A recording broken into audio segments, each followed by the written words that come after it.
Okay, now here's another thing. So I want to make sure, is this going to wrap around? Yes. The next thing you're going to do is the total secret to having a nice even binding. Can you see even the binding on the t-shirt I'm wearing? Is I'm going to press it. So I'm going to press this seam flat as sewn. Then we're going to go over to the cutting board, and I'm going to find the narrowest part of this seam, and I'm going to trim an even width all the way around. And then we'll wrap it around and do the stitch in the ditch. And are you noticing how much I'm working on the tailor's ham? Because it just raises my work up off the table. Makes it so much easier. So what I want to do, first of all, is just to press all these seams together flat as they were sewn. This is kind of a basic, this is sewing 101 stuff. But all these little details really do make a difference in making a beautiful t-shirt. And even if I leave a raw edge, I still use all my good pressing techniques. So now what I'm doing here is I'm going to go around the entire neck very carefully and trim the width of my seam allowance to an even width, going all the way around, so that when you're done, it's hard even for me to see here, but I've got just a scant 1/4 of an inch, so that when I go to wrap my binding around, it's really simple to get a beautiful even width. It's virtually impossible to sew a perfectly straight, perfect is a buzzword, even seam around this neck edge. They're always going to have little glitches. The secret is, when you're done, you want to go back with your scissors or with your rotary cutter and trim that seam to an even width. Then you're ready for the final step,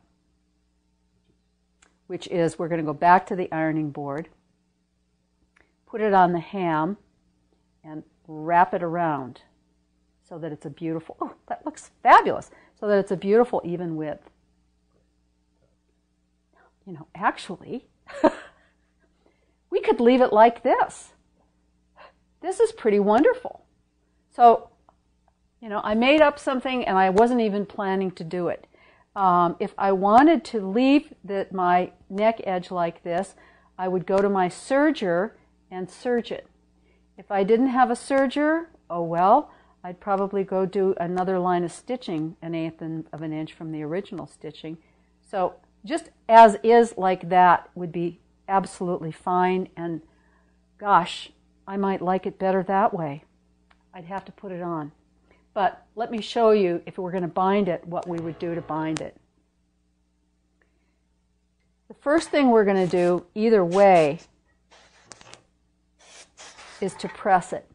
And the iron that I use is an industrial iron, but it's got a couple things you might want to notice. One is it's got a Teflon sole plate, so I'm never hesitant to press polyester, and I use a lot of steam. At this point, I'm going to do as much work as possible from the right side. So now that I've pressed everything, when I want to go to wrap it, see, I'll just wrap it, and I put a pin in. See this, putting the pin is going right in the ditch, right in the well of the seam, and I'm going to go all the way around the t-shirt like that. Beautiful, absolutely beautiful. And I'm eyeballing it so it's the same width.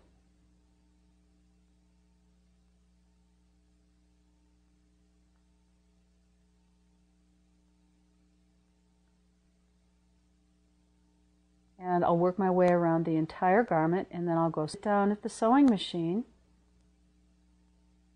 and stitch in the ditch. And it's interesting, I don't press this. I like this softness here.